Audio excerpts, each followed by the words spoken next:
नमस्कार। कल असां MA final paper 7th B महाकवि किशनचंद बेवस जा धर्म बाबति वीचारनि जे बारे में पढ़ी रहिया हुआसीं, जंहिंमें असां पढ़ियोसीं त बेवस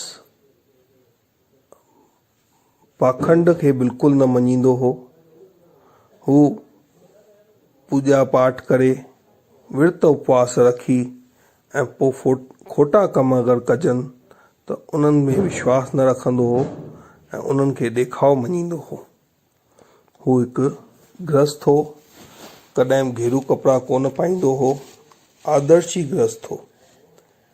बेवस हिकु विश्व मानव हो जेको इंसानियत खां वधीक श्रेष्ठ ॿियो को धर्म न मञींदो हो।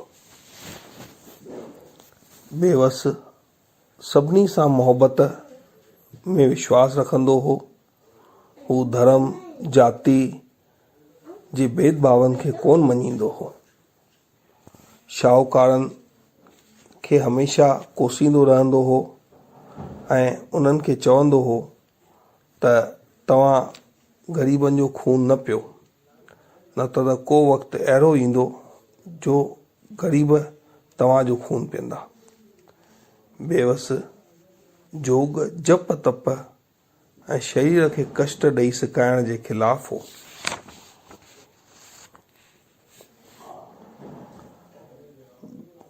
बेवस माया खे हिकु अजगर करे कोठियो आहे ऐं चवे थो त हीअ माया अहिड़ी माया आहे जेका वॾे वॾे योगियुनि जो जप तप साधना सभु नाश थी करे छॾे ऐं उन्हनि खे मोहे थी छॾे। बेवस लिखे थो, भला जे ईअं न हुजे हा त विश्वामित्र जी तपस्या खे मेनका पढ़ी भंग कीअं करे सघे हा।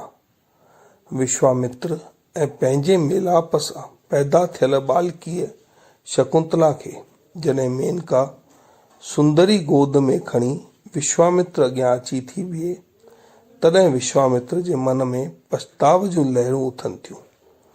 बेवस जी कविता में विश्वामित्र पंहिंजे पछताव जो इज़हार हिन रीति थो करे, उथी काम अग्नि ऋषि तन मंझा, थियो पाप पैदा मुनि मन मंझा, ठगियो मस्त हाथी कंवल पन मंझा, खिलियो गुल गृहस्थी तपी बन मंझा, कियो काम रूपी बद बिरछ खे, सपारू टुके वियो टुके।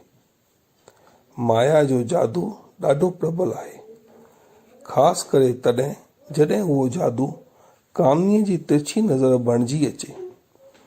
जिते नज़र जो तीर फेंकी वेंदो उते विवेक जो कचो कांच चूर चूर थी पवंदो। इहा साख विश्वामित्र हीअं थो भरे, विया सूंह मच ते पतंग जा जली, ऋखीश्वर मुनीश्वर नबी ऐं वली, महावीर योद्धा बली सर बली, हलिया हार खाई न कंहिंजी हली, नज़र जो जिते तीर फेंकी चुको, विवेकी कांच कचो कांच बेवस टुटो। बेवस लिखे थो त हीअ माया रूपी सूंह एॾी त ख़तरनाक आहे जो ऋषि मुनि वॾा वॾा योद्धा बलवान सभु इन खां हारजी पिया आहिनि। ऐं जेॾी महिल हीअ माया रूपी तीर उन्हनि जे मथां हले थो ऐं उन्हनि जो विवेक चूर चूर थी पवे थो।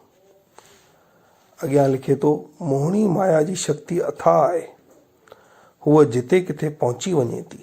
इन करे बेवस माया जी शक्तिअ खे तिखो तीर या अजगर करे कोठे थो, जंहिंखां कंहिंजो बि बचणु मुश्किल आहे।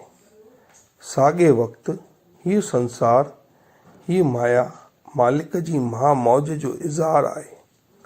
हीउ तन दिलबर जो डेरो आहे, पर प्रीतम खे प्रसन्न रखणो आहे।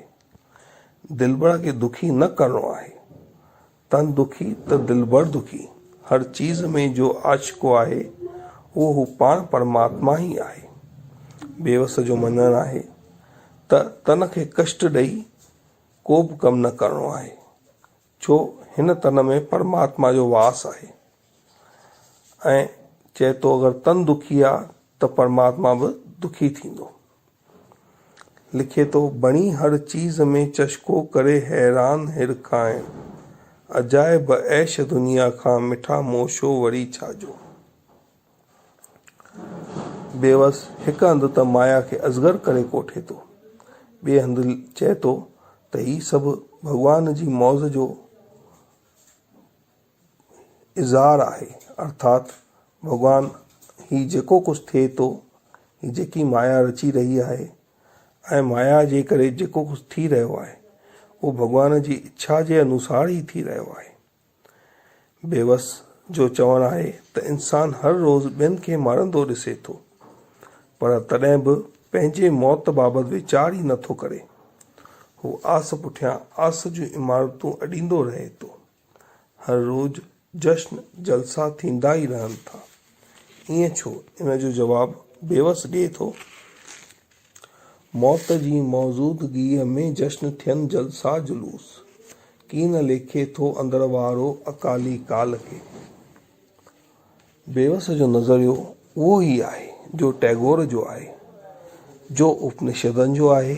जेको मज़ो ॾिसण में आहे, ॾियण में आहे, सो वठण में कोन्हे। जेको मौज त्याग में आहे, सा भोग में कोन्हे। जे सची मौज मारणी अथई त त्याग जे रस्ते ते हली ॾिस। जेकी ॾींदे सो घणो वधीक थी वापसि मिलंदो, पर उन लाइ चाहना न खपे। गीत जी मूल सिख्या इहा आहे। उनखे बेवस शाइराने नमूने सां कीअं थो सम्झाए त बाफ़ धरतीअ तां वड़ियल बूंद बहारी थी वरे, थो अचे पंहिंजो ॾिनल पाण लाइ नेमत बणिजी। बेवस माण्हूअ खे सॼी मखलूक जो मोड़ मुकुट करे थो लेखे, छो त ही दुनिया उन्नति जी राह आहे। इंसान सभिनी जो सरताज आहे त मथिस जवाबदारी बि वॾी आहे। जेकी उजालो खेसि अता थियो आहे, उनखे चौधारी फैलाइणो आहे। बेवस इंसान खे चवे थो, आहे संसार में इंसान उजालो तोखे, तोखे को आहे भला पाण मल्हाइण जो ख़्याल। अर्थात बेवस सभिनी प्राणियुनि में इंसान खे मुकुट थो सम्झे या सभिनी खां सुठो थो सम्झे त प्राणीअ जी जून जेकी इंसान जी जून आहे उहा सभिनी खां उत्तम जून आहे। ऐं अगरि भॻवान असांखे एतिरी उत्तम जून ॾिनी आहे, एतिरी उत्तम वस्तु ॾिनी आहे, त असांजे मथां जवाबदारी बि ओतिरी ई वॾी थिए थी। बेवस हो कर्म योगी, हथ हाज़ में दिल यार ॾे, इहो ई हो संदसि आदर्श। मास्तरी चाहे होम्योपैथी में हिन सची शेवा कई। बेवस आशावादी ऐं सुखदर्शी हो। बेवस लाइ इंसान जे बुत खां बहितर ॿियो को पूॼा योग ठाकुर न हो। लालण लकावतिन जो हर जाइ नज़र अचे थो। टैगोर वांगुरु बेवस पंहिंजे होत जे हज़ूर में हाज़िर रही साणस अक्सर ॻाल्हियूं थो करे। जीअं को ॿार ॿिए सां भले हिजाब करे, पर पंहिंजे घर में पंहिंजी माउ सां हिजाब न कंदो आहे ऐं जेकी दिलि में हूंदो अथसि सो चई ॾींदो आहे। तीअं बेवस बि पंहिंजे महबूब सां ॻाल्हाइण में महबूबीअ खां कमु न वरितो आहे। बिल्कुलु खुलियो ॻाल्हायो अथई। किथे किथे त संदसि नूर में औखी बि अची वञे थी, जा पाठक जे दिलि खे खूब लुभाए थी। लिखे थो, जिगर में जाइ ख़ुदि जोड़े ॿियाईअ खे छॾियुमि ॿोड़े, करे दिलि में अंदरि डेरो दुई तो दोखो वरी छाजो। ज़ाहिर आहे त बेवस ज्ञानी बि आहे त भगत बि। धर्म में पाखंडी जी ओघर कंदड़ आहे। टैगोर वांगुरु सत्यम शिवम सुंदरम जो पुॼारी आहे। संदसि चाहना आहे त ऊंदहि में भिटकंदड़ खे रोशनी पहुचे। उन रोशनी पैदा करण लाइ जान जी आहुति ॾियणी पवे त उहा बि ॾिजे ऐं नई जोत पैदा कजे। बेवस हिकु ऊच कर्म योगी बि आहे।